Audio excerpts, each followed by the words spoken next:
No matter the circumstances, food brings people together, strengthens relationships, and forges bonds.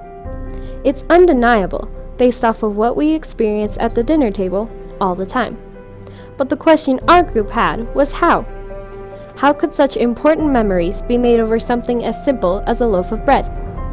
What we discovered was food is a platform to social connection.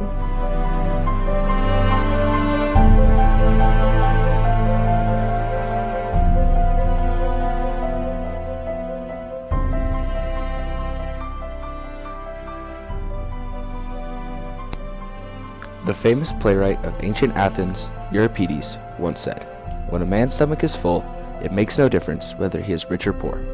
This ancient playwright knew what we figured out in our research. Once the dishes touch the table, all preconceptions are tossed away and people open up. The dinner table is an environment where everyone is truly equal. Race, money, sexuality, gender, religion, and radical political views become irrelevant at mealtime, because everyone is there to share a meal, to socialize over food, and overall, to feel connected to other people.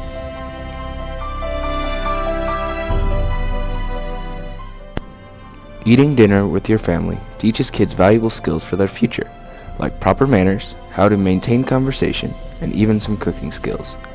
Later in life, those proficiencies can result in successful relationships and connections to other people. But there is a more important reason to eat with your family often.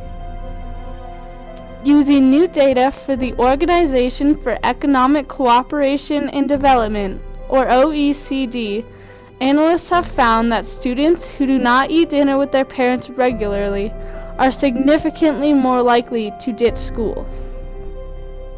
Children who do not eat dinner with their parents at least twice a week are 40% more likely to be obese compared to those who do. While on the other hand, children who eat dinner with their parents 5 or more times a week have less experience with drugs and alcohol, eat healthier, show better academic performance, and report being closer with their parents. Unfortunately, it's no longer considered odd to eat by yourself in America. Breakfast is generally eaten alone, but lunch and dinner have also changed. A large part of this is because from 1970 to 2012, single-person households increased 17% to 27%, meaning more people live in their house alone, therefore eating most meals alone. According to a new study published recently by the National Institute of Aging, people that eat alone eat 2.3 less servings of vegetables per day, resulting again in obesity, diabetes, and cancer. In fact, this is almost exclusively an American issue. Many countries in South America and the Middle East treat mealtime sacred and almost always eat dinner as a family. The Japanese use food as an art form, creating beautiful delicacies to eat.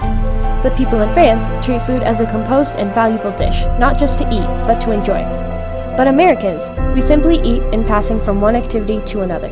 Gradually, we Americans stopped viewing a meal as a way to connect to others and started seeing meals as a simple convenience. On January 10th, our group served breakfast to homeless men, women, and children at the Denver Rescue Mission. Unfortunately, we were unable to take video or pictures while we served, but we learned so much through this experience. All of the participants that we served were friendly, outgoing, and talkative, and although many of them didn't have a family, they became each other's family, support system, and foundation through the program. We learned what a large role food plays in bringing people together all around the world, no matter the circumstances.